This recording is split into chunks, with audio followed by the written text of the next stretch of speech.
3, 2, 1.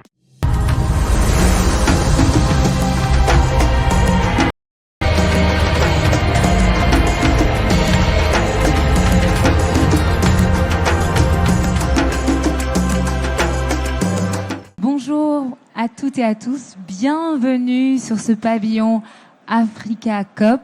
On est très heureuse et heureuse de vous accueillir pour cette première. Il faut savoir que Africa COP, Soif de partage, est une initiative qui a été lancée à l'occasion du 20e salon, 25e événement de Cyclo Bordeaux, avec pour vocation de mettre en lumière les enjeux de coopération liés bien sûr aux relations entre l'Afrique et le continent africain. L'idée de vraiment rassembler les acteurs et les actrices clés du domaine, bien sûr les partenaires, les institutions, les usagères et les usagers, pour créer des espaces de réflexion clés. Nous avons le bonheur de vous convier pour cette première plénière institutionnelle Africa COP 2025. Nous avons l'occasion de rassembler autour de la table nos partenaires et nos institutions clés pour débattre d'un enjeu majeur.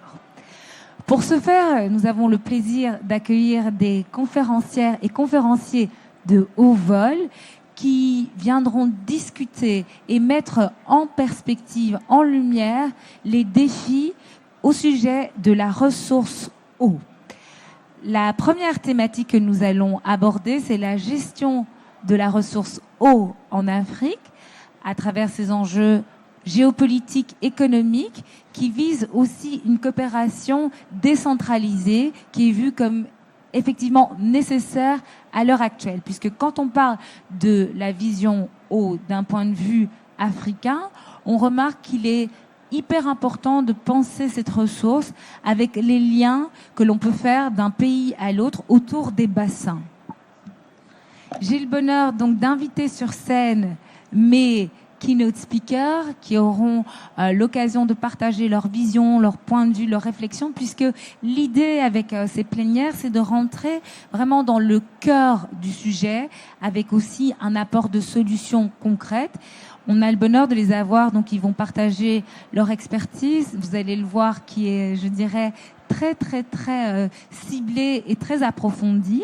Donc c'est une joie de pouvoir ouvrir cette première édition d'Africa COP qu'on veut bien sûr durable et qui deviendra certainement un rendez-vous incontournable lors de ce salon, mais bien au-delà. Donc je vais les appeler et je vais vous demander de les accueillir très chaleureusement. Je vais les appeler de manière successive. J'appelle tout d'abord Madame Stéphanie Rivoal à me rejoindre sur scène. Ensuite, Monsieur Pierre de Gaëtan Ducam, Monsieur Thierry Burlot et Monsieur Nicolas Doressan. On peut les applaudir. Merci.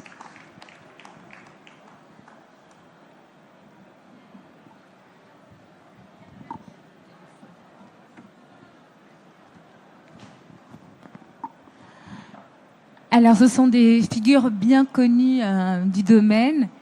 Je vais quand même les représenter de manière succincte. Alors, pour créer un peu plus de chaleur, comme je vois qu'il y a des gens qui sont derrière, est-ce que je peux vous demander, chère audience, de vous rapprocher de la scène afin de créer un moment de partage, puisque cet espace a été pensé à l'aune de l'arbre à palabres où les idées s'échangent en toute intimité. Donc, venez, n'ayez pas peur, rapprochez-vous. Merci beaucoup. Alors, tout d'abord, je représente Madame Stéphanie Rivoal, qui représente le conseil de surveillance de Meridiam.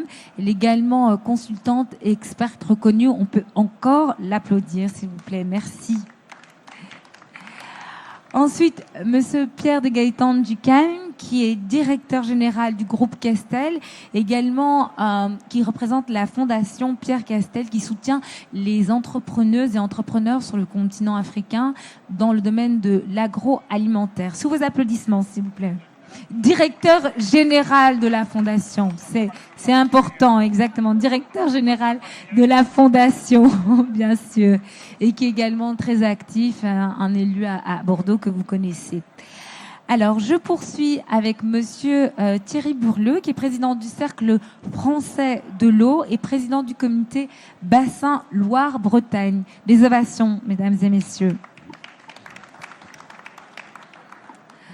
Alors, last but not least, Monsieur Nicolas Dorançon, directeur général adjoint Rivéo du Sud-Ouest. On peut les applaudir parce que ce sont des personnes qui ont un agenda très, très, très chargé et elles nous font l'honneur de partager ce moment de discussion ici à l'occasion de cette première édition d'Africa COP 2024 et 2025 qui part vraiment d'une vision avec les objectifs donc des enjeux clés autour de l'eau qui est vraiment une ressource centrale. On ne le répétera pas assez. Et cet espace, cette plénière va apporter des éclairages clés. On va commencer par notre première speakeuse, Madame Stéphanie. Alors, merci de nous rejoindre. Voilà. Ma première question que j'ai envie de vous poser, c'est est-ce que vous avez l'occasion, à travers ce panel, de mettre en exergue les enjeux majeurs géopolitiques autour de l'eau?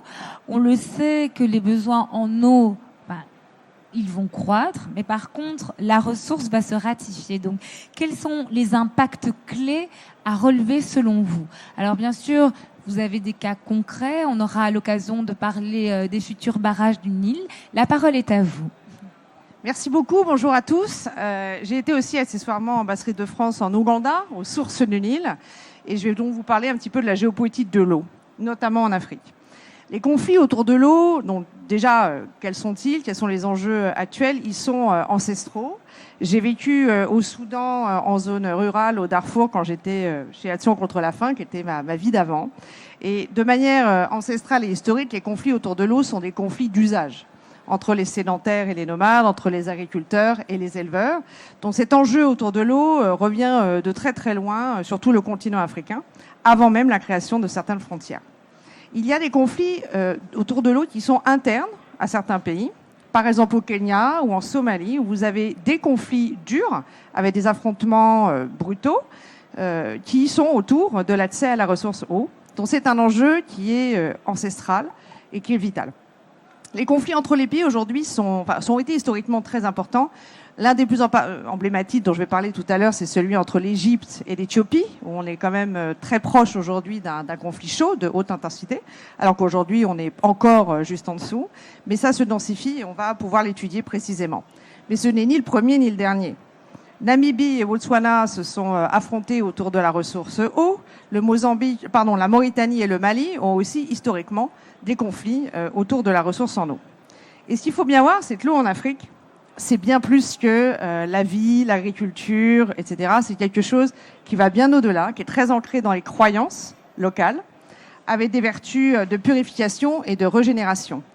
Quand vous parlez de Nil et des Égyptiens, on ne parle pas du tout uniquement d'eau. On parle de quelque chose qui est structurel, vital et essentiel pour tous les Égyptiens. On a une quasi-déification de la ressource eau. Les facteurs aggravants, Ivoire vient de le dire, mais en chiffres, c'est tout simplement 2 milliards potentiellement d'Africains d'ici 2050. C'est des besoins directs et indirects, bien sûr en consommation humaine, mais aussi en hygiène et surtout pour l'agriculture et l'industrie. S'ajoute à ça le dérèglement climatique, des sécheresses, bien sûr, mais aussi les pics de chaleur qui détruisent de l'agriculture, des produits agricoles très rapidement, mais aussi des inondations.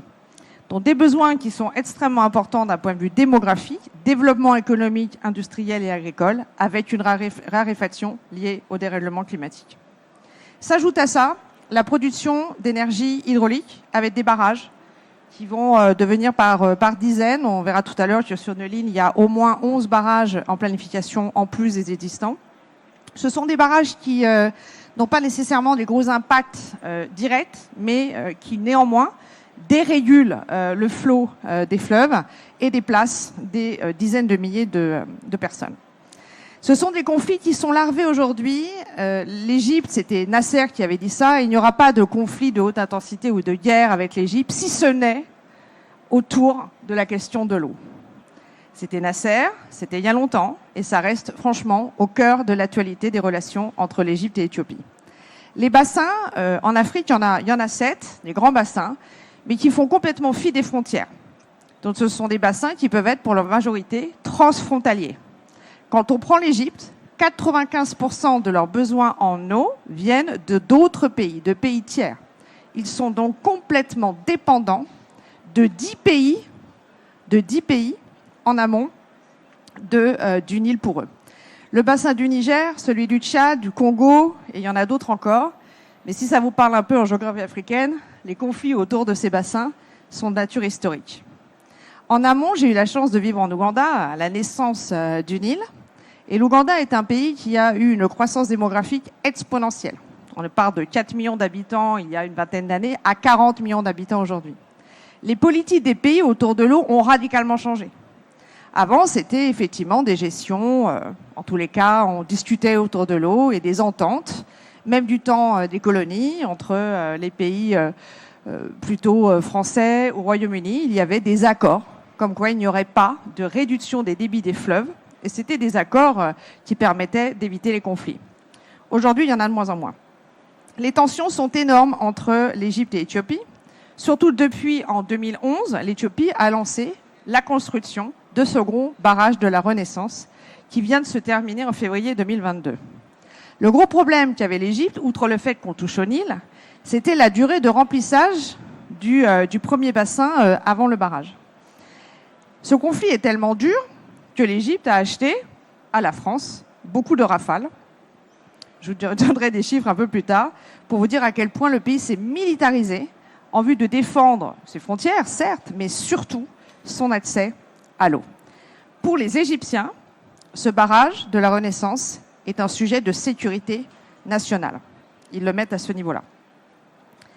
Ce barrage a coûté 4,6 milliards de dollars, autant vous dire que c'est un projet colossal et qui s'ajoute à une dizaine d'autres barrages hydrauliques qui sont construits tout au long du Nil. Ce ne sont pas les seuls pays qui sont dépendants du Nil, il y en a une dizaine, plus le Sud-Soudan. Et cela est considéré par l'Égypte comme une menace, mais également pour le Soudan, qui ne voit pas du tout d'un bon œil la construction de ce barrage. Il y a d'autres conflits. Il y a 66 bassins fluviaux transfrontaliers en tout, quand on prend aussi les bassins résiduels. Celui de Juba de Chébel, donc on est plutôt au sud du Soudan, et certains dans la Corne de l'Afrique. Autant vous dire que les sujets de dispute entre pays, mais aussi les conflits internes, sont légion. Comment pouvons-nous prévenir les conflits autour de l'eau sur le continent africain ? Je suis tombée sur une étude qui dit que si on ne change rien à la manière dont on utilise l'eau et aux traités potentiels qui existent ou qui n'existent pas encore autour de l'eau, ce sont près de 1,920 milliard d'individus qui vont être dans des zones à risque de conflits très élevés, le plus haut sur l'échelle possible.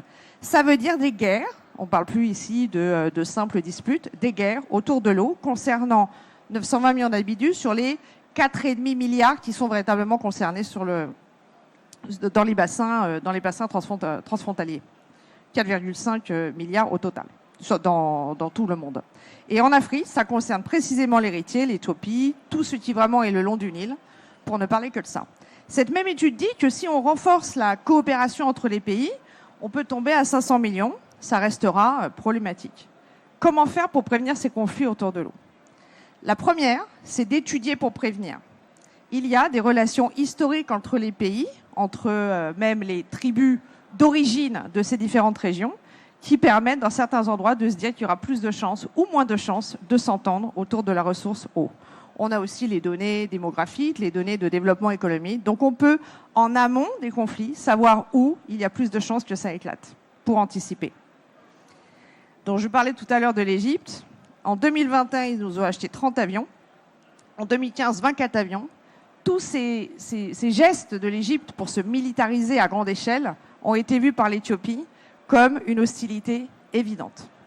Car grâce à ces avions et aux autres armements, ils sont capables d'avoir des opérations militaires en Éthiopie. Le deuxième point étudié pour me prévenir, mais ensuite, bien sûr, et c'est un grand sujet sur lequel les coopérations décentralisées vont pouvoir aider, c'est le sujet de la gouvernance de l'eau.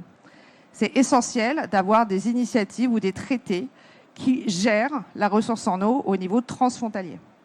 Il y a une initiative du bassin du Nil qui a été créée en 1999 avec 9 États. Mais l'Égypte, par exemple, dit « Nous, il n'y aura pas une seule goutte d'eau du Nil qui pourra ne plus nous arriver par rapport à aujourd'hui. » Ils sont dans une position d'aucune négociation. Ce qui, bien sûr, en fait le premier risque de conflit armé. Il y a de nombreux projets hydrauliques. S'ils se font de manière déconcertée et totalement nationale, cela va accentuer aussi les problèmes. L'autorité du bassin du Niger est relancée. Il faut des traités, il faut des gouvernances transfrontalières autour de la gestion de l'eau. Un autre point, c'est ce qu'on appelle l'hydrodiplomatie. L'hydrodiplomatie, ce sont des dialogues, mais qui se passent potentiellement au niveau de l'ONU, par exemple, avec une convention des Nations Unies sur les droits relatifs à l'accès à l'eau hors pêche. Donc pour le moment, tout le monde n'y adhère pas, c'est souvent comme ça au niveau des Nations Unies, mais néanmoins, il y a des initiatives supranationales, même au niveau multilatéral, qui peuvent aider à résoudre les conflits entre les pays autour des enjeux de l'eau. Un autre point sur lequel la coopération décentralisée pourrait être vraiment très utile, ce sont les politiques nationales de gestion raisonnée de l'eau. Que pouvons-nous transmettre sur les modes d'irrigation, sur les techniques d'utilisation de l'eau? Bien sûr aussi, dans tous les réseaux d'eau en Afrique, vous allez avoir énormément de problèmes de fuite, avec une déperdition d'eau monumentale. Quelles sont les aides, les ponts, les entraides qu'on peut développer autour de la gestion raisonnée de l'eau? Et enfin, il va falloir s'adapter au dérèglement climatique. Atténuer ça, c'est l'enjeu des pays développés, qui sont des gros émetteurs de CO2 et qui ont des impacts en matière de pollution ou de dérèglement climatique qui sont majeurs. Notre boulot, c'est l'atténuation. Et dans les pays touchés, c'est l'adaptation. Et pour ça, il faut également avoir des programmes nationaux de gestion de l'eau pour éviter une marchandisation de l'eau qui est en marche. L'eau va désormais être payante quasiment partout. Et cela va accentuer les conflits potentiels. Voilà, je voulais planter le décor sur ce continent africain extrêmement riche en eau, en diversité, en biodiversité animale, végétale, mais qui est à risque d'avoir des conflits humains autour de la ressource eau. Merci beaucoup, Madame Stéphanie, pour votre propos très clair et les analyses très ciblées et également les éléments de solutions que vous apportez. On aura l'occasion de revenir plus en détail sur certains aspects de votre exposé. Mais avant ça, on va passer la parole à notre deuxième speaker qui va nous donner un point de vue, je dirais, plus axé sur des solutions, même si Madame Stéphanie en avait déjà donné. Ça permettra de faire des comparaisons et de voir comment est-ce que finalement on peut avoir une approche globale. Ma question est la suivante, Monsieur Pierre de Gaëtan. Comment bâtir des coalitions, je dirais, d'actrices et d'acteurs clés, bien sûr à l'échelle internationale, mais avec un focus un peu plus particulier sur les rapports entre l'Europe et l'Afrique pour finalement créer, je dirais, des solutions, mais également faire en sorte qu'on ait un impact plus positif, parce qu'on l'a déjà identifié grâce aux propos de Madame Stéphanie, avec finalement toutes les problématiques qui découlent au niveau de l'empreinte et de la durabilité. Alors j'aimerais bien que vous exposiez finalement vos solutions d'un point de vue sociétal, d'un point de vue durable et d'un point de vue économique. Merci, merci Ivoire de me passer la parole. Et vous voyez bien que Ivoire me lance sur un chantier redoutable. Et là, c'est donc, je vais commencer par vous décevoir, puisque malheureusement, je ne me sens pas capable d'apporter toutes les solutions. Ce d'autant que, je le dis avec un regard très complice avec Stéphanie, puisque le sommet que nous devions accueillir dans ce lieu, c'était le sommet des solutions. Le sommet Afrique-France. Enfin, juste une anecdote, d'abord pour vous dire que je suis tellement heureux de vous accueillir ici. Je vous accueille aussi un peu chez moi, puisque je préside la société bordelaise des équipements publics, congrès et expositions de Bordeaux, et dont je suis en charge au titre de mes responsabilités à Bordeaux Métropole, du parc des expositions. Et donc, c'est avec beaucoup de plaisir que j'accueille ici ce cyclo et cet Africa COP. Vous êtes ici sur un territoire de mutation et de développement et d'attractivité et de rayonnement international de notre métropole. Et pour moi, je suis particulièrement heureux d'accueillir ce moment. Heureux aussi d'accueillir Stéphanie Rivoal, ambassadrice d'extraordinaire talent, qui a porté cette ambition de la relation rénovée et performante, durable, prospective entre l'Europe, la France et l'Afrique. Et donc, tu es ici chez toi. Voilà, bienvenue chez toi, Stéphanie. Ce qui m'intéresse, au fond, de partager avec vous, c'est cette idée d'une nécessaire coalition d'acteurs pour adresser ces défis que Stéphanie a très bien clarifié il y a un instant, savoir comment nous pouvons, par rapport à cette question de l'eau, en tant que réserve et en tant que ressource, mobiliser différents acteurs publics, acteurs privés, acteurs associatifs. Et ensuite, on aura l'occasion effectivement de voir comment moi-même, je le décline à la fois sous ma casquette d'élu, sous ma casquette également d'acteur socio-économique. Il me semble qu'une nécessaire coalition commence d'abord par éveiller les opinions publiques. Je pense que nous devons avoir un travail de conscientisation sur l'enjeu et les défis de l'eau. Partager cette conscientisation, cela veut dire effectivement mobiliser les opinions publiques, locales, nationales et internationales. C'est aussi d'engager la responsabilité de chacun des acteurs, car au fond, très peu de conseils municipaux, très peu de conseils métropolitains mettent au cœur de l'agenda la question de l'eau. Certes, dans nos collectivités, je parle en présence de certains de mes collègues, eh bien, alors évidemment, lorsqu'il s'agit de mettre en place une régie de l'eau, on va éveiller l'attention d'autres collègues. Parfois, c'est une seule commission, pas nécessairement transversale, qui s'occupe des questions de l'eau. Dans les entreprises, de plus en plus on en parle, mais tout cela est récent. Au quotidien, évidemment, on en parle lorsque l'eau est coupée, mais on ne se soucie pas de la gaspiller, etc., etc. Donc c'est dire la nécessité, à un moment donné, de faire prendre conscience et de partager cette prise de conscience pour engager des responsabilités partagées. Eh bien, éveil des consciences, responsabilisation, mais surtout engagement. Alors engagement individuel, évidemment, mais surtout engagement collectif. D'abord, et Stéphanie l'a indiqué, un certain nombre de textes aujourd'hui nous interpellent et nous engagent. Et si on se raccroche sur les ODD, évidemment, on sait le cap qu'il y a à prendre.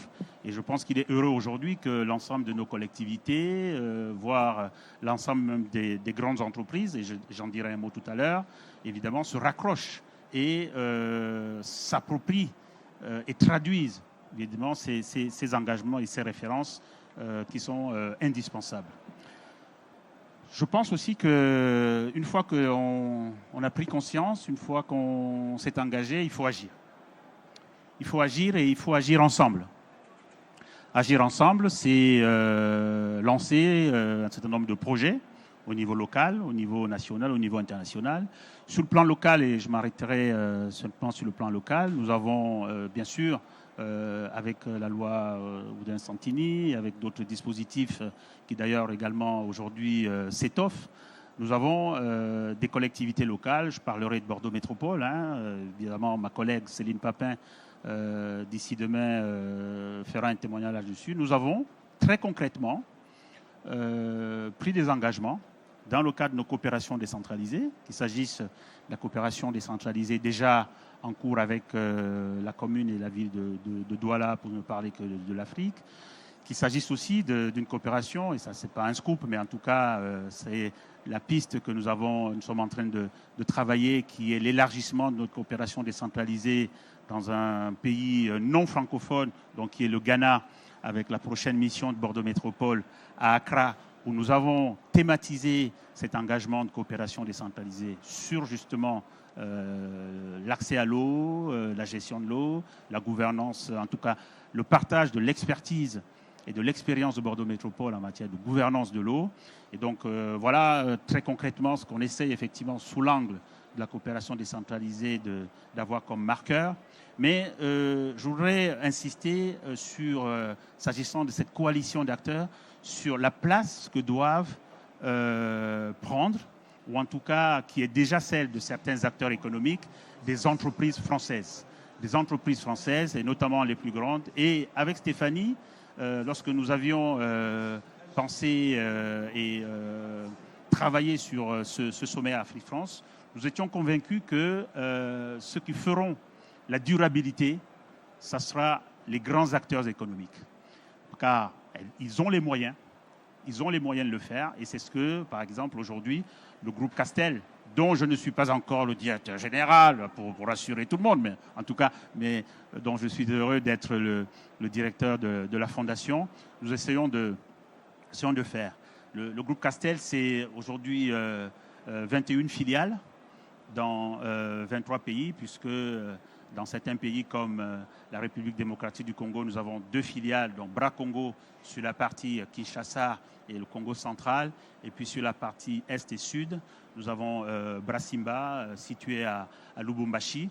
Et le grand tournant dans la déclinaison de la vision de notre fondateur Pierre Castel, c'est véritablement d'avoir accéléré la responsabilité sociale et environnementale du groupe, avec, entre autres, justement, la nécessité de gérer la ressource eau, donc d'économiser l'eau, de voir comment nos sites de production dans toutes les filiales devaient effectivement accompagner cette gestion de la rareté de l'eau, d'abord en installant bien sûr sur plusieurs sites des équipements, tout un appareillage numérique pour économiser la ressource eau, que ce soit notamment au Congo, en Tunisie, au Cameroun, avec Boissons du Cameroun, à la SBOA et surtout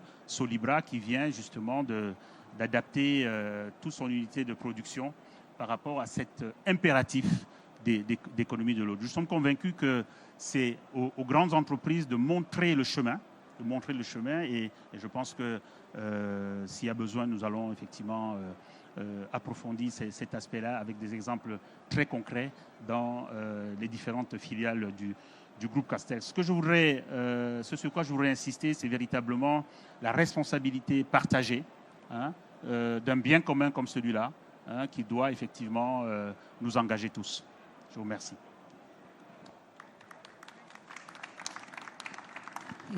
Merci beaucoup pour ces apports qui effectivement doivent être pris en compte, et on le verra, puisque avec les approches de nos orateurs suivants, on va pouvoir approfondir cette question, et puis on aura l'occasion également de revenir sur certains points lors du deuxième tour de table ronde.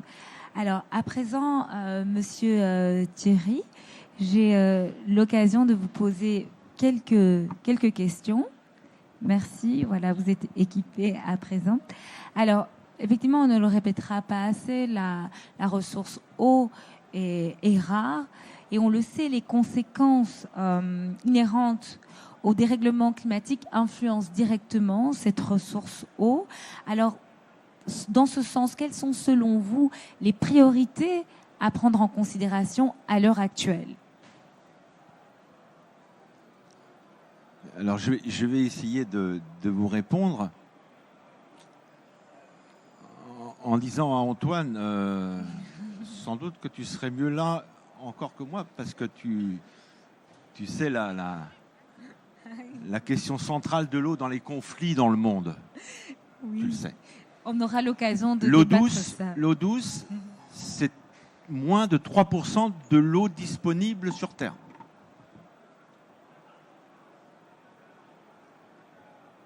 Donc c'est d'abord une réalité qu'il faut avoir à l'esprit. Et aujourd'hui, sur cette planète, il y a des territoires qui tout simplement disparaissent. Parce qu'il n'y a plus d'eau. Et quand plus d'eau, plus d'agriculture, plus de vie, les gens partent. C'est assez impressionné d'ailleurs, il y a une étude qui a été réalisée sur le lien entre les sécheresses et la montée du djihadisme. Ça doit nous interpeller, parce que les pauvres peuples qui subissent ces catastrophes naturelles sont dans la désespérance totale.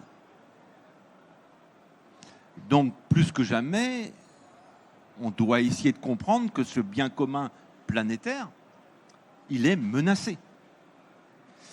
Alors nous, ici en France, on a vécu dans l'opulence, dans l'abondance, dans l'insouciance. Tout allait bien. Et on se rend compte, à travers le dérèglement climatique que l'on vit, de manière de plus en plus brutale,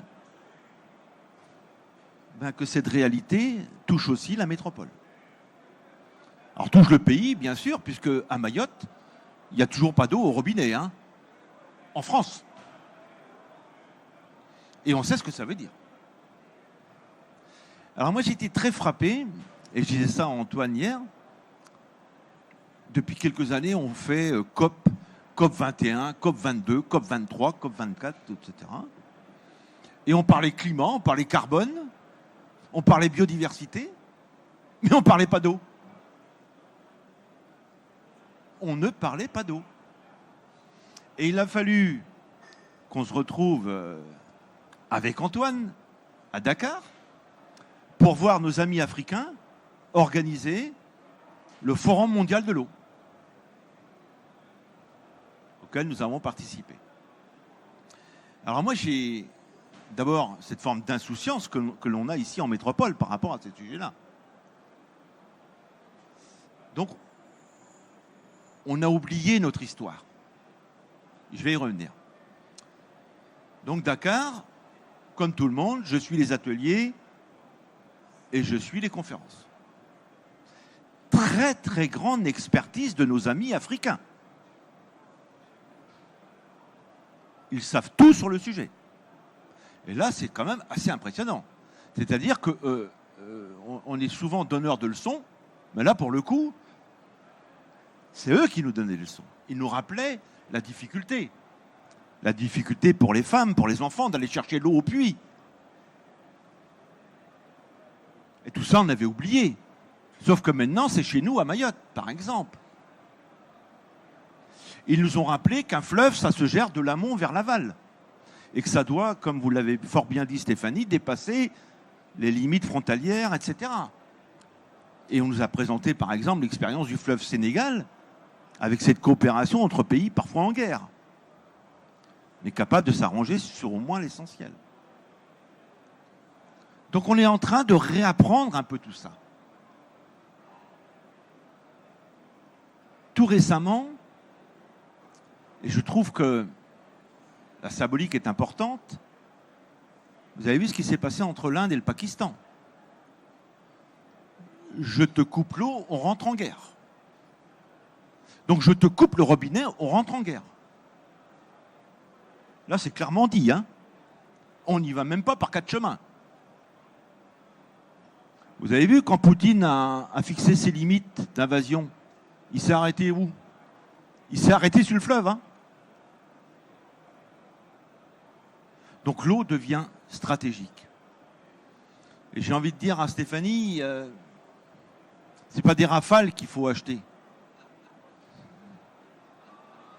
Évidemment, je pense que vous êtes d'accord avec moi, Stéphanie, hein. C'est de l'intelligence collective. Parce que si on ne fait pas ensemble, bah, pour le coup, on va à la catastrophe. Donc, on doit retrouver du sens commun. On doit retrouver... Alors, j'aime bien le mot hydrodiplomatie, mais je préférais de l'intelligence diplomatique. Parce que de toute façon, on est obligé de faire ensemble. Alors, dans la continuité de ce qui a été dit, je vais dire deux choses. La loi Oudin-Santini, qui nous a amené à un moment donné à réfléchir sur le 1% coopération décentralisée et qui nous a fait apprendre, pour tous ceux qui ont osé le faire, le sens de la coopération. Parce que le sens de la coopération, c'est quoi? C'est comprendre les autres pour mieux agir et les aider. Pas leur donner des leçons, les aider. Et ça montre aussi toutes les sensibilités d'approche territoriale. Et que l'on veuille ou pas, c'est de la politique au plus grand sens noble du terme. Et si on veut, sur cette terre, un peu d'apaisement, ça passe par la compréhension des fleuves et de l'hydrologie et du partage et de la solidarité entre l'amont, l'aval, la ville, la campagne, l'Afrique et la France, l'Afrique et l'Europe et l'Afrique et le monde. C'est ça la question. C'est le sens commun qu'on met à tout ça. Pour protéger, je vous le rappelle, les 3% d'eau douce qu'on a sur cette planète. C'est ça le sens de l'histoire. La deuxième chose que je voulais vous dire, c'est qu'on a été assez maso pour presque mettre en péril le modèle de l'eau français. Et il faut se retrouver à Dakar pour s'entendre dire que le modèle de l'eau français est un modèle exceptionnel. Parce que nous, ici, on l'a oublié. Parce que nous, on ne sait plus que tourner le robinet. Et de se plaindre quand c'est trop cher ou pas assez, je sais pas quoi, moi. Mais on a oublié tout le modèle français de l'eau. Et le modèle français, il disait quoi?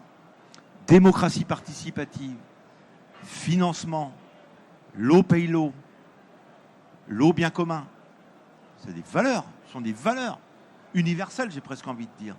Et il faut se retrouver à Dakar pour s'entendre dire que c'est encore beau, ce système. Nous, on l'a oublié. On l'a oublié. Et on a oublié aussi que on avait, vous me dites quand je vais trop loin, on avait sans doute ici, et le forum le démontre une nouvelle fois, de l'expertise des compétences de l'entreprise de l'eau exceptionnelle, qui fait de notre pays l'une des puissances dans le domaine. Donc, plutôt que de partager des bombes et des rafales, partageons de la compétence et de l'ingénierie pour aider les territoires. Parce que c'est ça la vraie question qui nous est posée. Donc bravo d'organiser cette Africa COP. Parce qu'il faut que l'on comprenne que l'on est tous dans sur le même bateau finalement. Et que ce bien commun, c'est le bien essentiel à la vie, à nos sociétés. Je pense même que la qualité de vie dans un territoire se mesure aujourd'hui à l'engagement autour de ces questions. Parce qu'on parle de santé publique, on parle de respect, on parle de solidarité et on parle de génération future. Qu'est-ce qu'on va laisser à nos enfants et à nos petits-enfants? Donc c'est ça qu'il faut, de ça qu'il faut parler, de belles choses qu'on a en commun. Merci beaucoup d'avoir mis en lumière ces points de vigilance et aussi ces points, je dirais, d'attention pour les perspectives à venir, pour les générations futures. Nous aurons l'opportunité de revenir et de nous attarder sur quelques éléments. Mais avant ça, j'aimerais céder la parole à Monsieur Nicolas. Alors, on va vous donner, vous équiper d'un micro. Par rapport à Arrive-Eau, vous développez donc différents projets de coopération, notamment avec l'association OMVS, qui est une organisation de mise en valeur du fleuve Sénégal, et vous allez en parler puisque on parle notamment d'un travail avec 4 pays différents sur le continent africain. Alors moi, ce que j'ai envie de vous poser comme question, donc concrètement, pouvez-vous mettre en perspective quelques projets qui ont été menés ou des projets à venir, et nous parler des enjeux, des défis à l'heure actuelle que vous rencontrez par rapport à la ressource eau et également au lien, je dirais, d'entraide ou de partage de compétences et d'expertise, pour reprendre les mots de Monsieur Thierry, qui sont finalement cruciaux par rapport à la mise en œuvre de tous ces projets. Merci. Alors je vais complètement m'inscrire dans tout ce qui a été dit avant, puisque ce que je vais vous décrire de ce qu'on peut faire depuis maintenant 40 ans avec l'OMVS, c'est en réponse à tout ce qui a été évoqué par mes 3 collègues auparavant. Donc effectivement, une des caractéristiques de l'Afrique, ce sont ces grands bassins hydrographiques transfrontaliers où plusieurs pays doivent s'entendre pour partager et utiliser conjointement une ressource finie et commune. Et c'est vrai que cette géographie met très souvent les États sous forte tension et peut dégénérer assez facilement dans des conflits. Et donc sur le bassin du fleuve Sénégal, qui concerne 4 pays, la Guinée qui est le plus à l'amont, le Mali ensuite, et puis la Mauritanie et le Sénégal qui en fait se partagent chacun une des rives à l'aval du fleuve. Donc ces 4 pays, l'existence entre ces 4 pays n'a pas toujours été très simple, et il y a eu effectivement des guerres entre ces pays, et ils se sont rendus compte que s'ils voulaient vivre un peu plus en paix, il fallait qu'ils fassent quelque chose d'un peu spécial pour le fleuve Sénégal. Et donc ils ont mis en place quelque chose qui est totalement unique au niveau mondial. Ils ont déclaré que le Sénégal était un bien commun aux 4 pays, et donc que toute utilisation de l'eau du fleuve Sénégal devait se faire en commun. Et pour ce faire, ils ont mis en place une structure qui est interétatique, donc qui a un statut international, d'organisation internationale. Et donc, quand vous vous baladez, que vous voyez des voitures de l'OMVS, elles ont des plaques vertes, et qui est chargée de gérer, pour le compte des 4 pays, le fleuve Sénégal, avec un système de gouvernance élaboré, où ils se partagent les postes, et puis il y a des rotations régulières, et qui marche très bien. Alors 3 pays sont rentrés tout de suite dans le système, tous sauf la Guinée. La Guinée, à l'époque, était gouvernée par Sékou Touré, qui était un isolationniste complet et qui voulait entendre parler de personne d'autre que de Guinéens. Et donc, il n'a pas souhaité, à l'époque, rentrer dans l'OMVS. La Guinée est rentrée une dizaine d'années après les 3 autres pays. Et depuis, ça marche extrêmement bien. Et c'est un modèle. Et c'est vrai que ce que vous avez pu raconter et relater du Forum de Dakar, c'est quand même assez édifiant. Ils en sont arrivés à un point de discussion, de concertation, d'appropriation commune de cette ressource naturelle qui est le fleuve Sénégal, qui est assez incroyable. Et alors en plus, quand comme moi, on a la chance d'avoir travaillé avec eux pendant 30 ans, ça fait 30 ans que je travaille avec eux, c'est quand même très très édifiant, je le redis, de voir la manière dont ils arrivent à s'entendre, et s'entendre malgré les problématiques politiques. C'est ça aussi qui est important. Vous savez tous que le Mali a connu des bouleversements politiques assez importants ces 3 dernières années. Eh bien, au final, l'OMVS a continué à fonctionner. Et au niveau des ministres des Affaires étrangères qui gèrent en commun l'OMVS, le dialogue a continué. Même quand le Mali et le Sénégal étaient à couteau tiré sur tout le reste, les ministres, et j'étais là, c'était une réunion sur laquelle on était, les ministres ont discuté. Il n'y a pas de problème là-dessus, parce qu'ils ont bien compris que l'intérêt de construire ça en commun était bien supérieur à tout ce qui pouvait se passer comme, je vais dire soubresaut politique, c'est peut-être pas le bon terme, mais en tout cas, voilà, comme autre contingence politique. Donc ça, c'est quand même un point qui est extrêmement important. Alors, comment est-ce que depuis plus de 30 ans, Riveo aide l'OMVS à petit améliorer sa connaissance technique et la gouvernance et le financement, j'en reviens un peu sur les mêmes points que ceux que vous avez cités, de l'instance. La première chose qu'on a fait avec l'OMVS, c'était dans les années 90. début des années 90.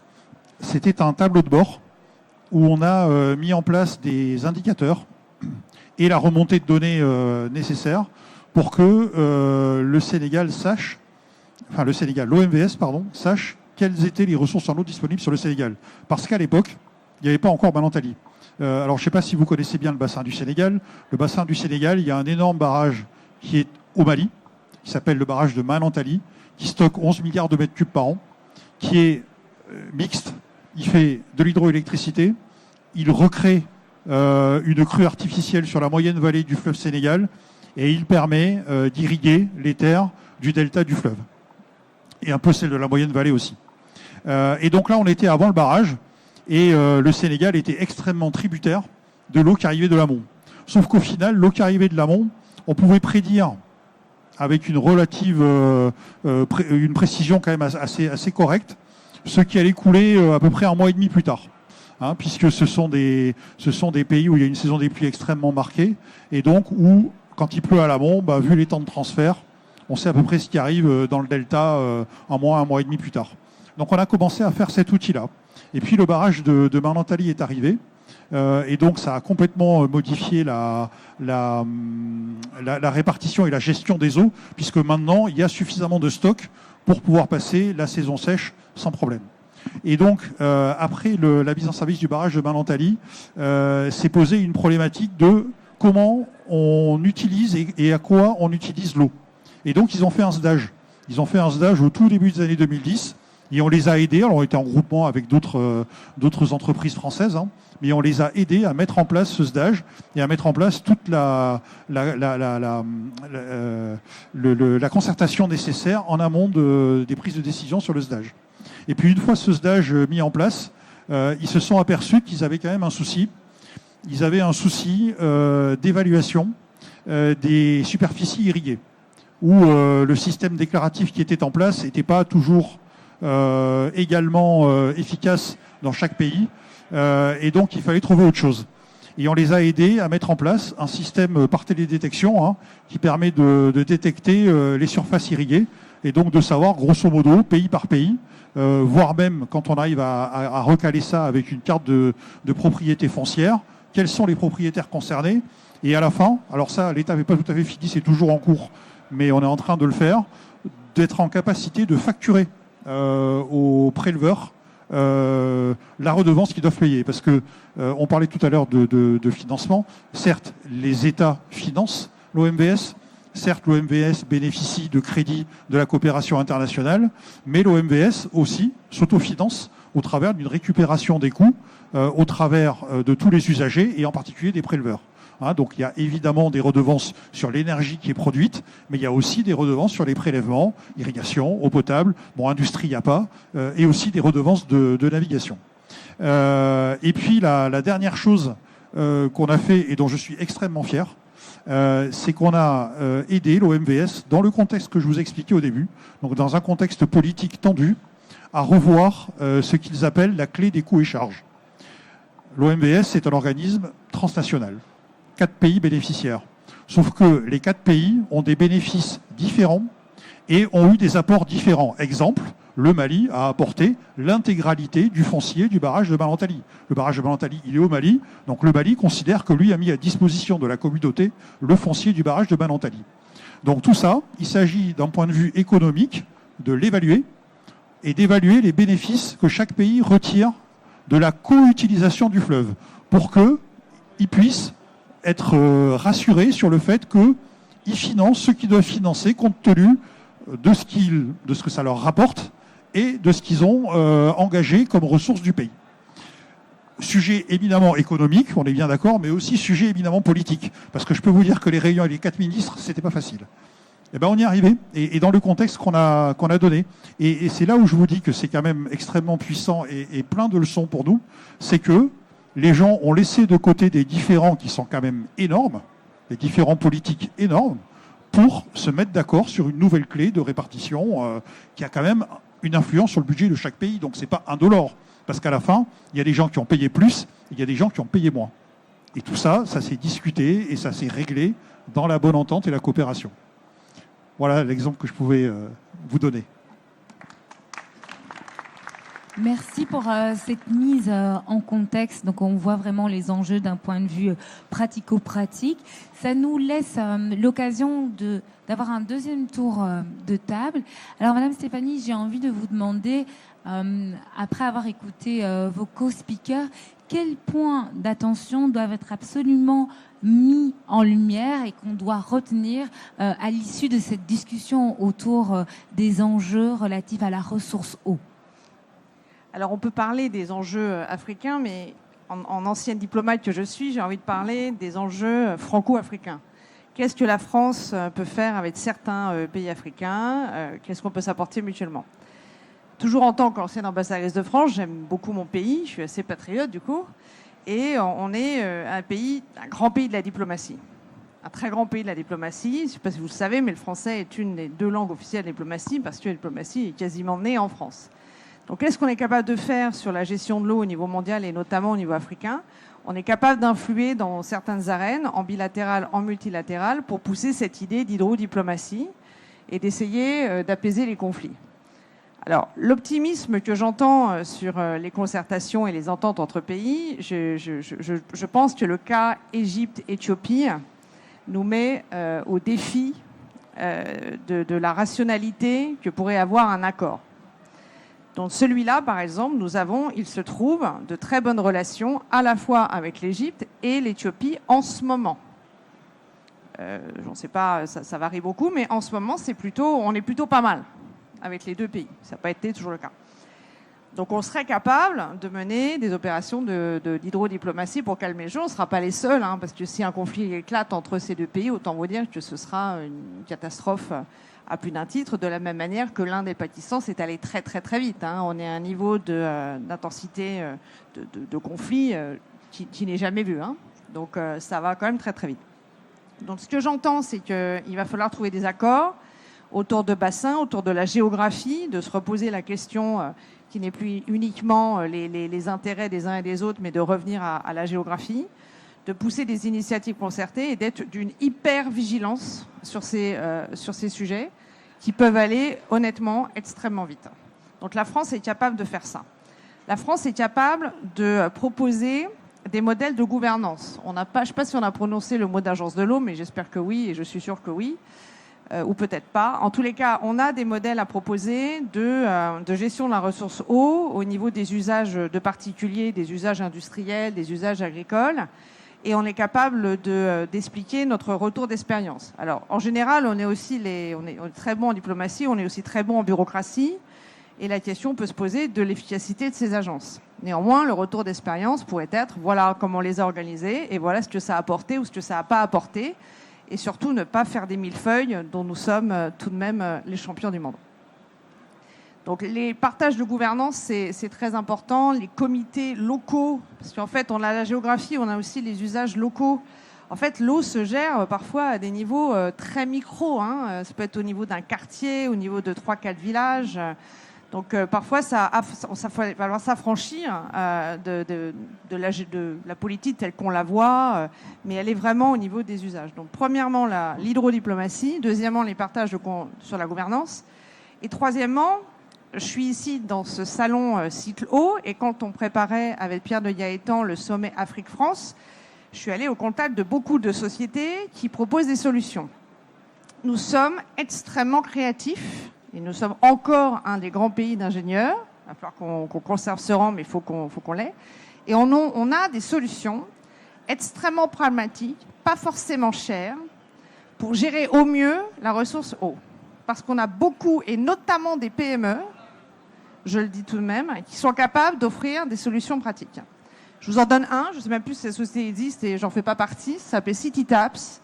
Et c'était des robinets qui étaient capables, au Kenya, ils en ont acheté pas mal, de faire payer la consommation d'eau au niveau d'un ménage par smart money, par téléphone. Parce que l'un des gros enjeux de l'eau partout dans le monde, mais alors surtout en Afrique et en France, c'est les impayés.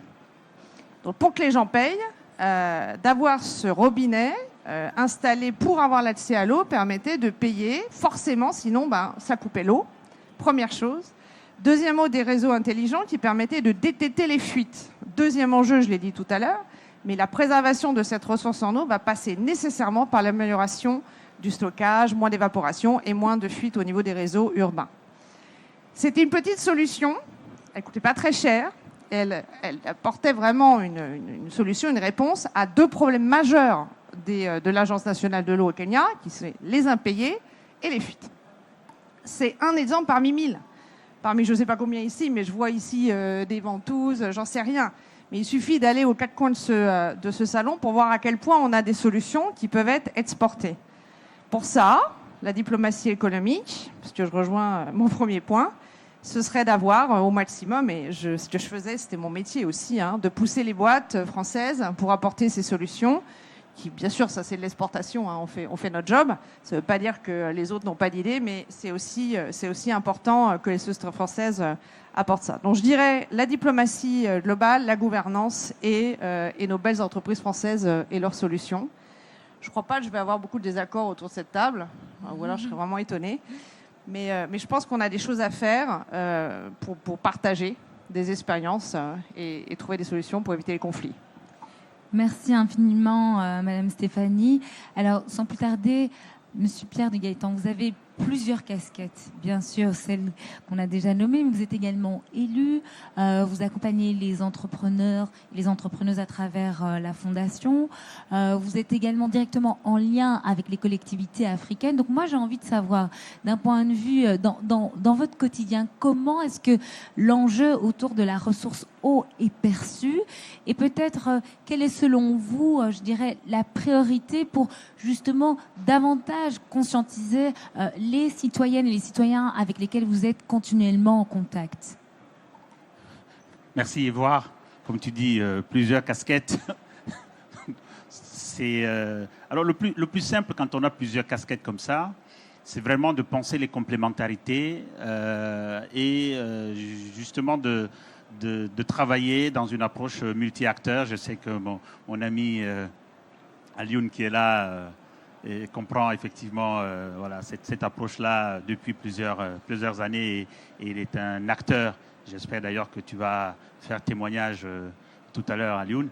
Non, mais et dans cette approche multi-acteurs, il y a deux éléments qui sont importants. D'abord, le leadership dans l'approche multi-acteurs et la solidarité. Leadership, je l'ai dit au début de mon propos, je suis convaincu que dans le contexte actuel et l'avenir de cette relation entre la France, l'Afrique et l'Europe, c'est l'entreprise, ce sont les entreprises françaises, européennes et les entreprises africaines, et notamment les grandes entreprises françaises, africaines et européennes qui doivent montrer la voie de l'engagement. Et lorsque un leader industriel de l'agroalimentaire, comme le groupe Castel, avec ses 21 implantations, adopte plus qu'une charte des engagements et des actions RSE, on doit voir effectivement la place qu'occupe la réduction de la consommation en eau et le traitement des eaux, le traitement des effluents, et c'est ce qui se passe. Donc très concrètement, on attend des entreprises et elles le font de plus en plus. Et c'est comme ça qu'on va avancer, avec ceux qui ont les moyens d'agir et qui, dans la mise en œuvre de ces moyens d'agir, embarquent solidairement. Et là, effectivement, les ONG, donc ce qu'on a essayé de faire, alors je récupère donc ma casquette élue, ce qu'on a essayé de faire, ce qu'on a fait très bien dans le cadre de la coopération décentralisée entre Bordeaux Métropole et les territoires africains, c'est que nous avons d'abord mobilisé les habitants de nos territoires. Très concrètement, par exemple, à Bordeaux, on a mobilisé les centres d'animation et les jeunes du quartier de Bacalan. Donc, on a conscientisé ces jeunes et on les a mis en relation avec les acteurs d'un territoire Makepe-Masekwe, par exemple à Douala, également dans le district d'Abidjan, etc. Et on a organisé avec France Volontaire donc un programme de mobilité internationale autour de la construction des fontaines, des points d'adduction d'eau, etc. Donc, ce qui fait qu'avec les centres d'animation, il y avait déjà un éveil, une conscientisation sur cet enjeu de l'eau. Mais on a effectivement mobilisé les entreprises du territoire. Et donc là aussi, la responsabilité sociale territoriale sur ces questions d'eau, effectivement, est importante. Bon, encore faut-il mobiliser les acteurs économiques et les soutenir, y compris dans les discours qu'on peut tenir ici et là. Et du coup, concrètement, les gens ont vu ce que ça signifie d'embarquer plusieurs acteurs. Voilà. Donc je voudrais vraiment à la fois dire qu'il y a une responsabilité du leadership d'entreprise. Il faut montrer la voie, il faut dire que c'est possible et on va le faire, mais il faut le faire solidairement avec les ONG, avec les opinions publiques, avec les élus. Voilà. Donc c'est vraiment cette coalition-là, très concrète, très pragmatique, vraiment à laquelle nous sommes invités. Merci beaucoup pour ces stratégies, je dirais vraiment clés. Alors, Monsieur Nicolas, on va vous écouter. Effectivement, vous avez une expérience très parlante par rapport à toutes ces années d'expertise, ces années d'action de terrain. Donc moi, j'ai envie de vous demander, au regard de l'expertise que vous avez pu déployer, quels écueils, je dirais, dépasser pour finalement améliorer davantage les enjeux et les process de coopération quand on parle de gestion de la ressource eau. Je dirais pour les générations futures, pour vraiment faire en sorte que finalement il y ait davantage d'impact positif dans ce domaine. Vaste question, à laquelle je ne suis pas certain d'avoir absolument toutes les réponses, hélas. Et c'est peut-être ça, mon point de démarrage. Faut toujours rester humble. Tout le monde a un savoir. Tout le monde a un savoir utile. Et quand on arrive dans un territoire qu'on ne connaît pas ou qu'on connaît pas bien, c'est vraiment important, quelle que soit l'expérience, l'expertise qu'on peut avoir accumulée à beaucoup d'autres endroits, de commencer par écouter les gens et de commencer par se poser une question toute bête, toute simple, mais essentielle. Pourquoi est-ce qu'ils ont fait comme ça ? Parce que il ne faut pas rêver. On peut améliorer les choses. Il y a toujours une possibilité d'améliorer les choses. Mais il n'empêche que quand, depuis très longtemps, des gens fonctionnent d'une certaine manière, il y a quand même très souvent de bonnes raisons de fonctionner comme ça. Et il faut les comprendre. C'est peut-être pas les meilleurs, mais il faut les comprendre. C'est le point de départ de ce que tout le monde doit faire quand on veut rentrer dans un système qu'on ne connaît pas et qu'on veut essayer de le comprendre et de l'améliorer. Donc ça, c'est la première chose. La deuxième chose, mais là, je vais enfoncer des portes ouvertes, c'est que faut pas vouloir viser la Lune quand on n'a pas les moyens de la viser. J'ai passé longtemps à me battre contre des... Enfin, me battre, au sens figuré, hein. Il n'y avait pas de violence.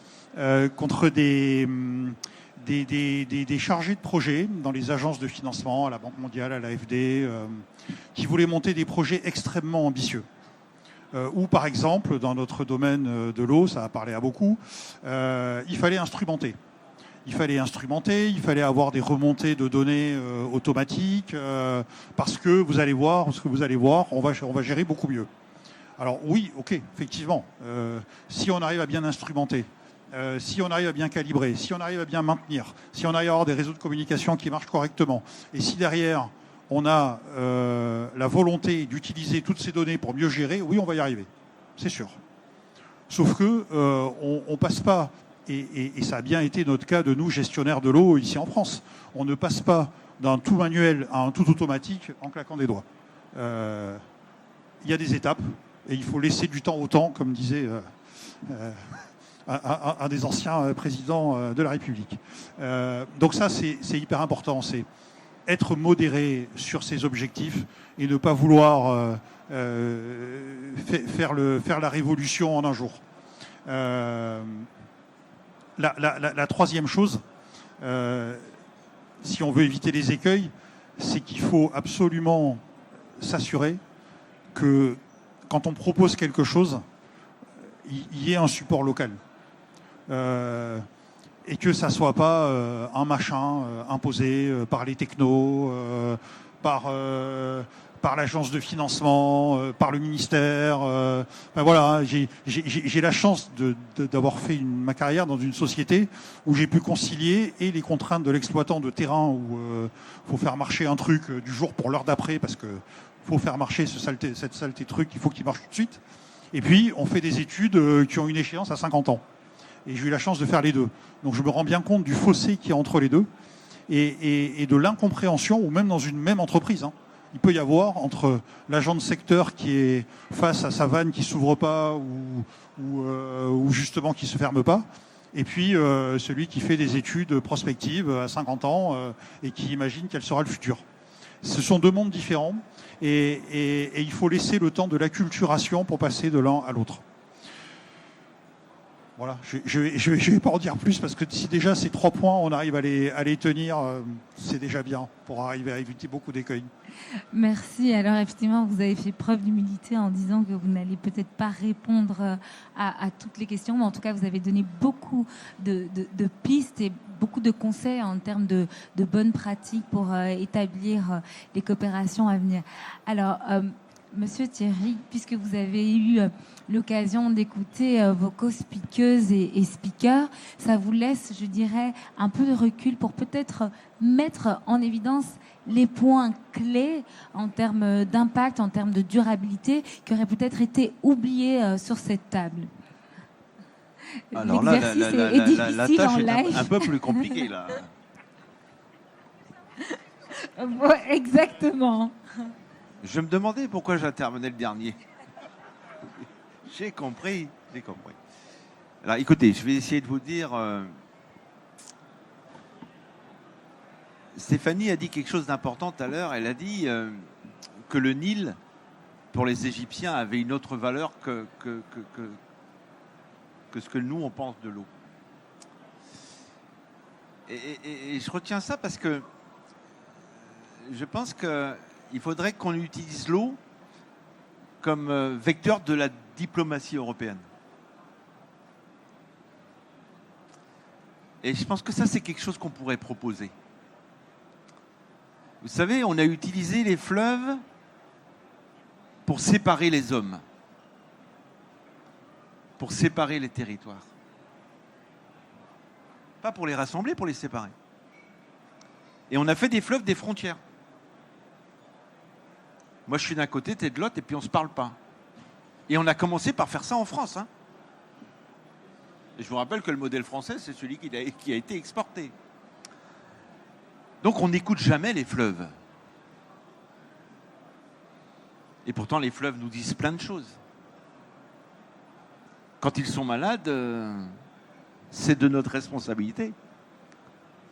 Les pauvres, ils nous redonnent simplement que nos excès. Et si le fleuve est mal géré, c'est pas de sa faute, c'est la conséquence de nos dysfonctionnements. Donc, de remettre l'hydrodiplomatie au cœur de la diplomatie française et européenne. Alors je dis, Antoine, on est d'accord, hein? On y va. Ouais, on y va.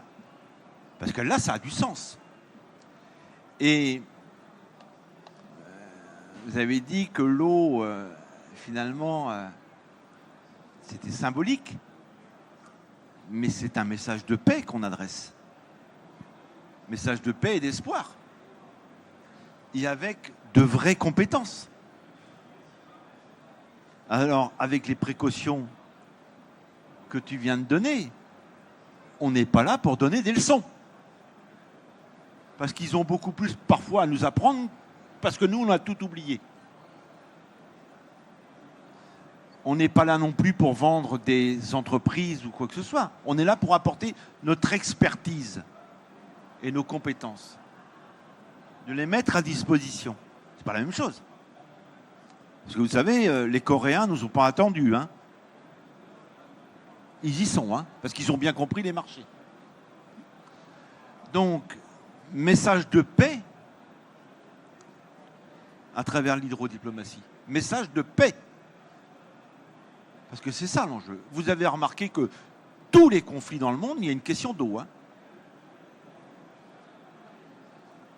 Tous tous les conflits dans le monde, il y a une question d'eau.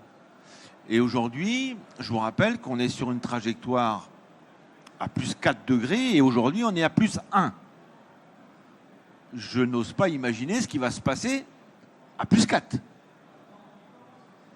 C'est-à-dire que les tensions vont s'exacerber. Et méfions-nous. Je le disais à Antoine encore tout récemment, la guerre de l'eau, elle est ici en France aussi. Hein. Vous avez vu la télé avec Sainte-Soline ? Sainte-Soline, c'est quoi ? C'est le partage de l'eau, hein, en métropole.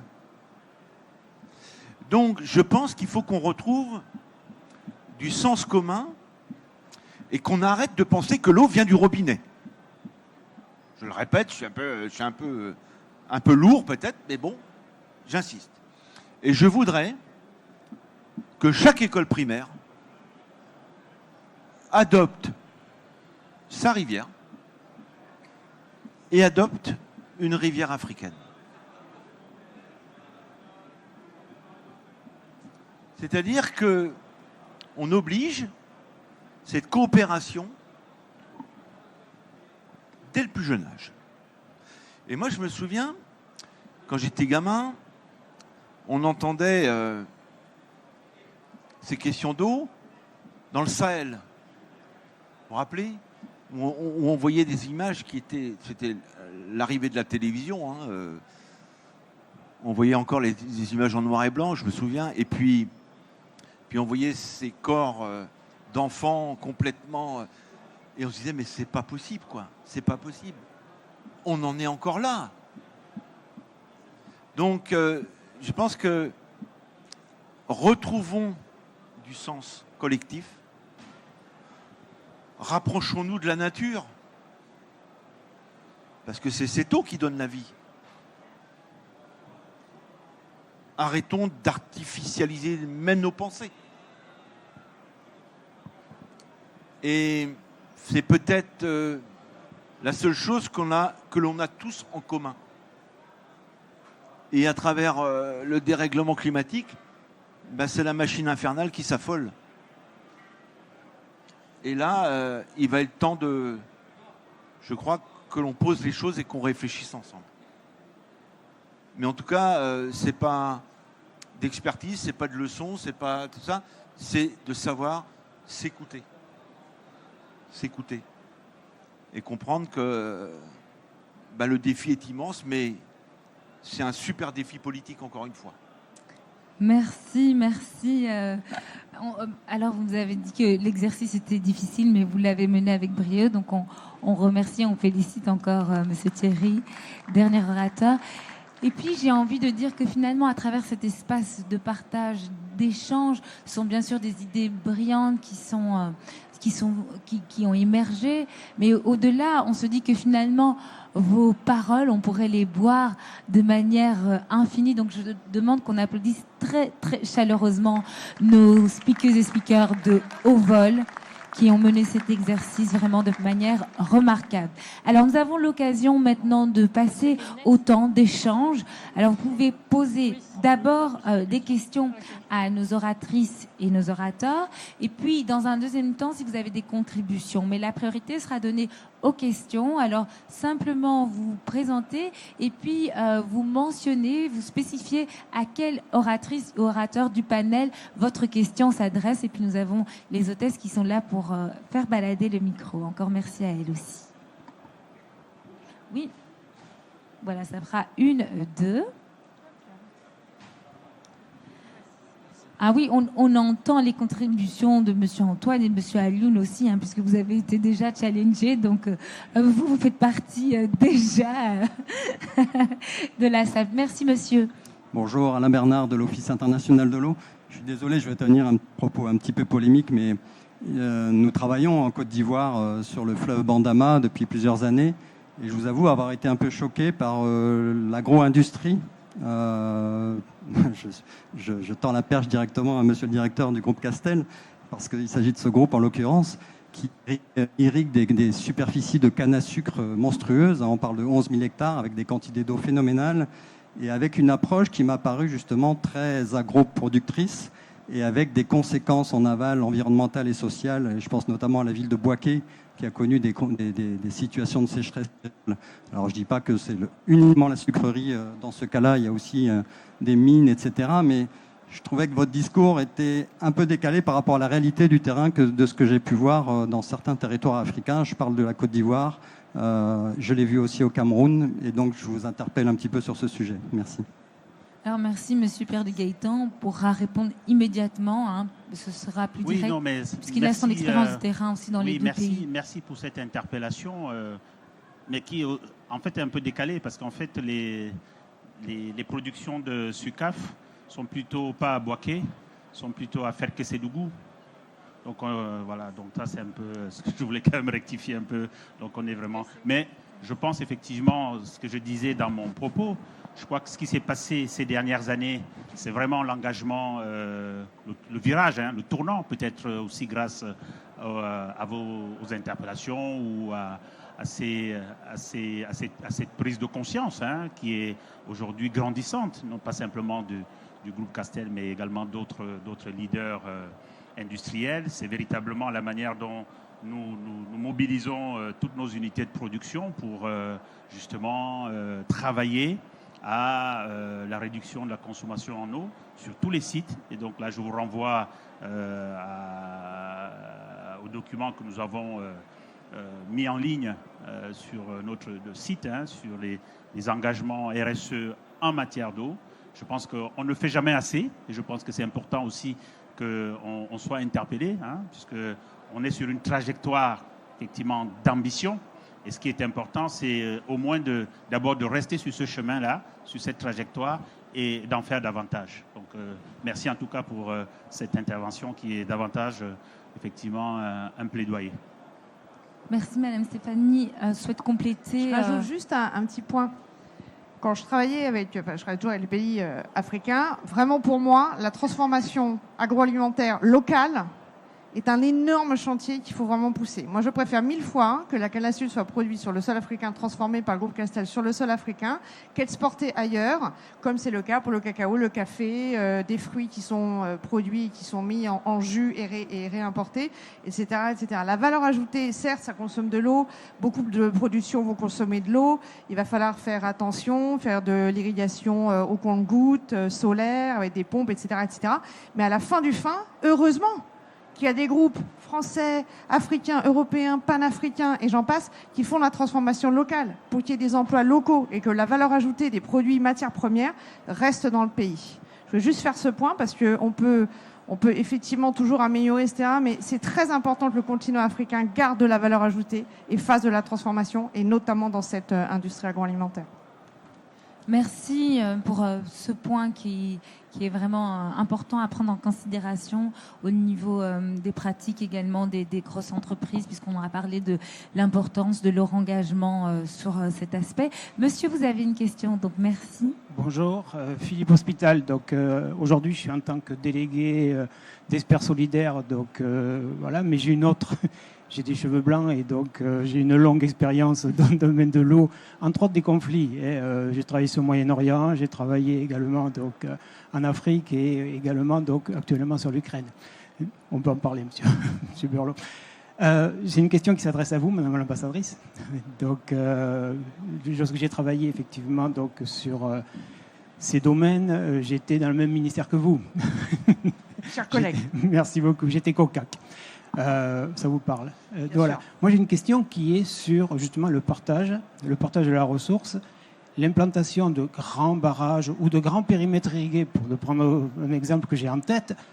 Est-ce que ces grands bailleurs de fonds, Banque mondiale, Banque africaine de développement, enfin j'en passe, et des meilleurs, sans parler de notre agence française de développement, j'espère qu'ils ne sont pas là, est-ce que justement cette notion de partage, ils l'ont? Est-ce qu'ils en parlent? Je peux vous citer un exemple très précis, sur un exemple sur le Niger, donc où effectivement, en qualité de conseiller de coopération, j'y ai mis un avis pas très favorable à l'Agence France de développement sur un aménagement de périmètre irrigué, en disant qu'ils n'avaient pas discuté effectivement avec les voisins du dessous, et malheureusement, l'avis, bref, passant, et le périmètre s'est fait. Donc voilà, donc moi aujourd'hui, je vous remercie beaucoup du très beau panel que vous nous avez fait, de la très belle présentation. Vous aviez oublié simplement les bailleurs de fonds et justement leur politique aujourd'hui. En fait, vous mettez le doigt sur quelque chose qui est vraiment un problème français à l'international. Nous avons des silos de pensée. L'Agence française de développement fait du développement. Les diplomates, ils financent des projets avec des spécialistes de l'eau qui vont vous dire que la solution technique, ici, c'est ça. Il n'y a pas de pensée géopolitique au niveau de l'Agence française de développement. C'est un vrai problème éthique et les Français ont beaucoup de mal avec ça. Moi, je n'en ai aucun. L'aide, vous avez vu avec la disparition de 80% du budget de USAID aux États-Unis et la pensée, si pensée liée à Trumpiste, qui est la politisation de l'aide. Les Anglais ont fait ça bien avant en fusionnant l'Agence de développement et le ministère des Affaires étrangères. Je n'ai aucun problème à dire que l'argent du contribuable français, quand il est utilisé à l'international, peut aussi contribuer à notre stratégie à l'international et pourquoi pas la défense de nos intérêts. Le problème, c'est ce que je suis en train de dire, c'est limite tabou en France. L'aide, c'est pour faire le bien. On a vraiment une pensée quasiment judéo-chrétienne là-dessus. C'est vraiment, on va faire le bien, c'est désintéressé, on aide les gens, etc. Nous sommes dans un nouveau monde, ça ne vous aura pas échappé. Trump 1, Trump 2, Poutine et j'en passe. On est dans le monde des moins gentils, pour ne pas dire des méchants. Beaucoup disent les carnivores et nous, on se comporte en herbivores. Il va falloir qu'on change aussi notre posture. L'Agence française de développement a diminué de 33% son budget. On a moins d'argent. Il faut qu'on arrive à penser de manière stratégique ce qu'on va faire au niveau de notre aide au développement ou de nos partenariats stratégiques, que je préférais nettement qu'on l'appelle comme ça. Si on ne fait pas cette bascule-là, et c'est une bascule mentale, culturelle, donc hyper compliquée à faire, on va continuer à faire des projets ici et là parce qu'on n'a pas de pensée géopolitique. La pensée géopolitique, elle doit s'appliquer à notre aide au développement, elle doit s'appliquer à notre stratégie d'exportation alimentaire, les partenariats économiques, avec qui on les fait. C'est pas parce que c'est moins cher de fabriquer en Chine qu'on va faire là-bas. Parce que la pensée géostratégique, c'est parce que peut-être c'est pas les Chinois notre meilleur partenaire. Peut-être que ce sont certains pays africains avec lesquels on peut travailler. Donc ce déficit de pensée géostratégique dans les projets de développement font que, bien sûr, quand on fait un projet, on ne réfléchit pas aux enjeux politiques et alors encore moins aux enjeux sécuritaires ou militaires. Mot qu'on a hyper du mal à associer au développement. Pourtant, depuis tout à l'heure, on dit qu'il y aura des conflits armés autour des ressources en eau et des ressources de l'accaparement des terres et des ressources alimentaires. Tant qu'on ne brisera pas les barrières mentales entre ces sujets militaires, ces sujets économiques et ces sujets politiques avec les sujets d'aide au développement en général, tant qu'on n'aura pas une véritable stratégie française du développement qui va consister à dire on va travailler là ou là, car il y a une convergence d'intérêts ou bien de promotion de la paix avec certains pays, il faut vraiment qu'on ait cette pensée-là. J'ai été au ministère des Affaires étrangères, je n'y suis plus, d'où ma liberté de parole, j'ai plus ce devoir de réserve aujourd'hui, et j'ai toujours été assez critique de ça parce que je pense qu'on pourrait faire tellement mieux. Tellement mieux, parce que je me suis toujours dit, le jour où les Français vont réaliser qu'on met 8 milliards d'argent du contribuable à droite et à gauche, ça va être coupé vite fait. Bon, alors maintenant, il y a des politiques français qui mettent le doigt dessus. Trump, il n'a pas mis le doigt, il a carrément envoyé tout balader. Mais c'est légitime de se dire que le contribuable français, dans cette aide au développement, il peut vouloir se poser la question de savoir avec qui on le fait, où on le fait, avec certains pays alliés, certes pour le besoin des populations, mais vu nos petits bras, il faut quand même aussi repenser notre taille, il faudrait qu'on ait une pensée plus stratégique. Alors bon, moi, j'ai fait ce que j'ai pu pour diffuser ça, mais on lutte contre des modèles assez archaïques et assez ancrés. Mais de toutes les façons, le monde est en marche pour nous faire changer de posture extrêmement vite. Et si on ne le fait pas, on perdra notre influence. Merci à Madame Stéphanie pour votre regard critique et votre transparence. Alors, il nous reste que quelques minutes, donc on va peut-être réagir par rapport à Monsieur Alioune et Monsieur Antoine pour des contributions très brèves. Ce sera l'occasion de clore ce panel. Bonjour, je vais être rapide. Mais j'ai une question d'abord, avant de contribuer. On a beaucoup parlé de le bassin du fleuve, les problématiques de gouvernance, et qui aujourd'hui commencent quand même aussi à peser assez. L'exemple des bassins du fleuve Sénégal, c'est vrai qu'il est original parce que ça marche très bien. Mais on se rend compte aussi, ces derniers jours, j'ai entendu parler qu'il y avait vraiment une véritable problématique parce qu'au sein de la gouvernance des bassins du fleuve Sénégal, le Mali, par exemple, pour ne pas le citer, le fait de ne pas payer ses parts, mais aujourd'hui en fragilité les barrages. On risque véritablement d'aller vers des catastrophes si ça continue comme ça. Donc moi, ce que je voulais aussi savoir, c'est que vous qui êtes sur le terrain, qui êtes en contact aussi avec ces populations, comment vous voyez aujourd'hui l'avenir de ces bassins, qui sont très importants effectivement sur le continent, en Afrique généralement. Le deuxième point, c'était surtout pour saluer vraiment la loi Oudin-Santini, cette fameuse loi, c'est vrai. Moi je parle en tant que responsable associatif. Je coordonne une association qui mène des projets de développement à l'international et l'association ACAFI a bénéficié des financements de la métropole pour mettre en place des projets de développement sur l'accès à l'eau en Afrique. Et sans cette loi, je pense qu'on n'aurait jamais pu réaliser ces projets-là. Et donc, je voulais surtout saluer espérer que peut-être le 1% va être augmenté, va être à la hausse, j'espère, dans les années à venir, parce que c'est un véritable outil qui aujourd'hui permet de voir comment l'articulation entre les collectivités locales, les associations, le secteur public-privé arrive sur un dispositif commun à mettre en place des projets de développement et d'avenir en aide solidairement vers des pays du Sud. Et ça, c'est vraiment à saluer. Ce modèle en France, aujourd'hui, doit être aussi étendu un peu partout dans le monde. Merci beaucoup. Merci sincèrement, Monsieur Alioune, pour ce débat que vous ouvrez à nouveau et puis vos contributions. Est-ce que vous voulez réagir par rapport à ce qui a été dit? Non? On va passer à Monsieur Oui, d'accord. Monsieur Nicolas, vous pouvez réagir rapidement? Et puis Monsieur Antoine conclura avec sa contribution. Oui, effectivement, le fait qu'un des 4 États ne remplisse pas ses obligations financières, forcément, ça pose un problème. Après, voilà, ce qu'on a vu dans le passé, c'est que quand même, dans des situations comme ça s'était toujours redressé.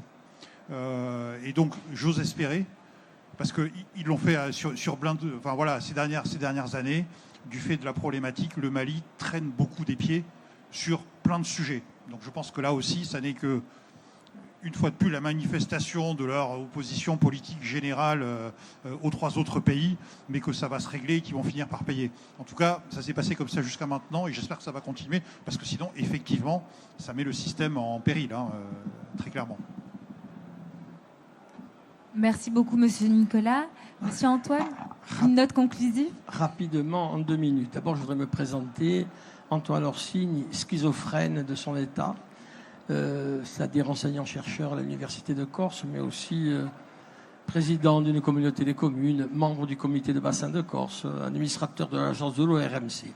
Mais voilà, je plaisante avec toi sur ma schizophrénie, elle me sert souvent. C'est-à-dire j'ai des neurones qui vont côté élu, pour ne pas dire politique, je fais politique, et côté scientifique. Mais plus sérieusement, la France, c'est pas l'Afrique. L'Afrique, c'est pas la France. Moi, j'ai fait et je continue de faire de la coopération. Et c'est vrai que je ne suis pas un donneur de leçons. Je pense que la plupart du temps, en revenant d'Afrique, j'ai appris. On m'a donné la leçon. Moi, je préfère parler d'échanges de procédés techniques, voilà, donc, et y compris faire montrer qu'en France, on a des entreprises, des écoles d'ingénieurs extraordinaires. C'est très bien. Mais ils en ont aussi. Donc, pourquoi je dis que c'est pas pareil?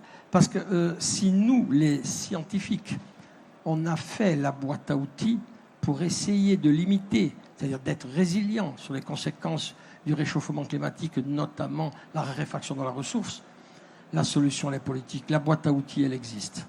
Mais il faut le courage politique d'ouvrir le couvercle et un peu de cervelle pour prendre le bon outil. Alors, quand j'ai dit ça, pourquoi j'ai dit, j'ai peut-être choqué mes amis africains, la France, c'est pas l'Afrique, et l'Afrique, c'est pas la France.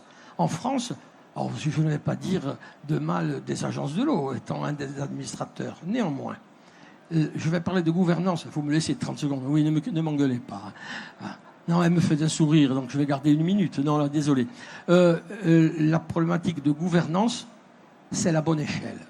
En France, la bonne échelle, c'est certes le comité de bassin, où on gère toute la Corse. Mais vous savez, on ne gère pas l'eau en Centre-Corse que dans le Cap Corse. Voilà. Donc l'approche, on le fait bien en France, ce sont les PTGE, projets territoriaux de gestion de l'eau, où on met à une petite échelle. En Afrique, c'est l'inverse qu'il faut faire.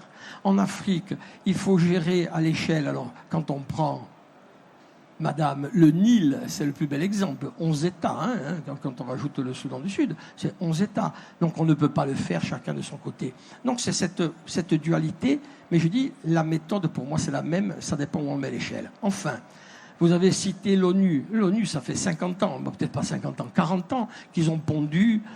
Mais le premier pays à pas adopté, c'était les États-Unis. Parce que les États-Unis, avec le Colorado et le Mexique, c'est pas le pied. Je connais un peu aussi. Voilà, donc ça, c'est important. Et pour la COP, mon cher ami, il n'y a qu'à la COP 27 à Sharm el-Sheikh, en Égypte, où on a parlé d'eau. On m'avait donné un micro et j'ai parlé d'eau. Et je me suis dit, c'est bien de dire à nos amis africains, vous allez faire des grands panneaux, des photovoltaïques, vous avez fait, mais la problématique de l'eau.